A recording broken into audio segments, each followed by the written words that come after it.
You believe in the ground beneath your feet. You believe that 1 + 1 will always equal 2.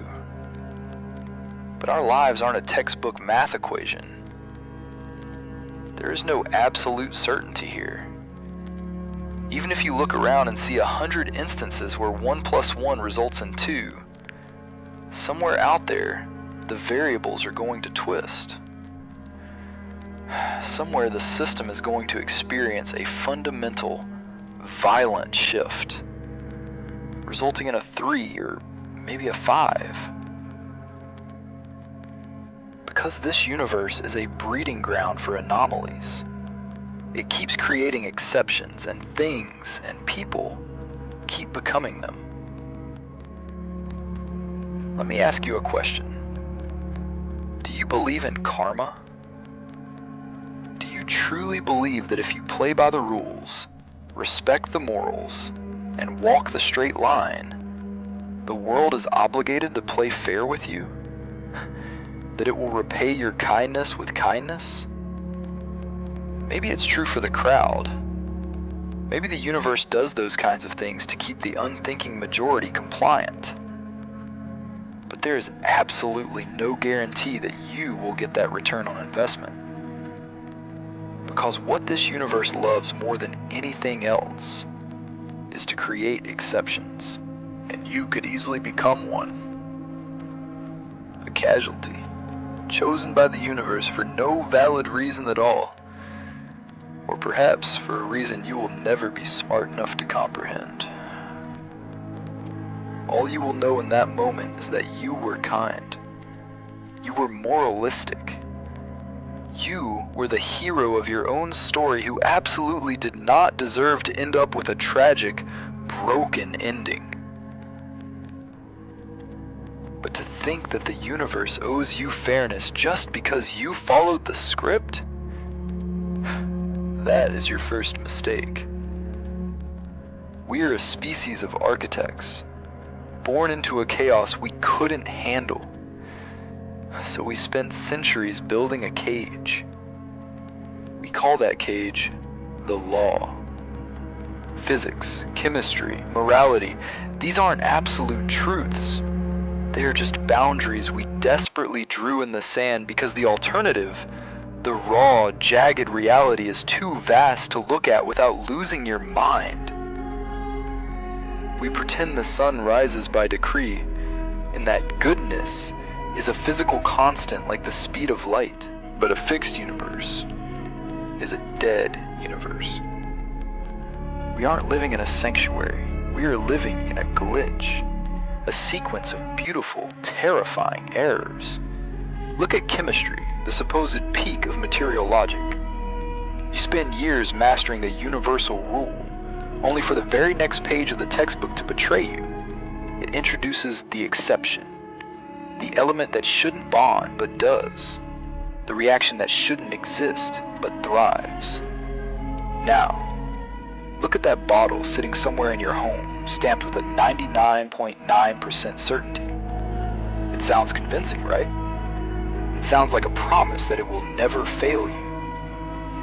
But that tiny, insignificant 0.1% isn't just a legal safety net for a corporation. It is a confession. It is the system admitting its own frailty. That 0.1% represents the person who followed every single instruction, took every single precaution, and still became the tragedy. When that 0.1% wins, the 99.9% doesn't just fail, it dies. It's exposed as a lie. If you believe something is an absolute truth just because you haven't seen it fail yet, you aren't a believer. You're just a witness who stopped watching too early. You stopped midway, right before the exact point where that belief was meant to shatter into pieces. We are told that people fit into neat, predictable boxes of good and bad. But no one is 100% good. No one is 100% evil. And if someone out there actually claims to be, they are just another exception to the rule. We are naturally drawn to the contradictions. We look at the 0.1% chance where a bad man becomes the only salvation left, and we recognize the reality of the world. Think about a person like Lloyd Frontera. By all standard metrics of a hero, he was a failure. He was greedy, manipulative, and walked with a malice that could rival any villain. He was the type of person who should have been universally rejected. Normally, people who suffer the way he did, people who are crushed by trauma, abandonment, or grief, get blinded by their past. They take the dark path because the world gave them a dark start. They become the predictable, mathematical result of a bad environment. But Lloyd chose to become an exception to his own trauma. Instead of letting his past dictate his code, he chose to extend kindness to a world and to people who were never kind to him. He looked at the tragic script the universe wrote for him, tore it up, and forced the system to accept him not as a victim, but as an anomaly. He hijacked the narrative by choosing a path no one expected a broken man to take. He became a savior, loved by the very people who once despised him, simply because he refused to be the villain the universe tried to force him to be. And believing that the path is straight and the rules are absolute isn't faith. It is a profound, arrogant stupidity. It means if you think a rule has no exception, it just means you're living in the quiet suburbs of reality where nothing ever happens.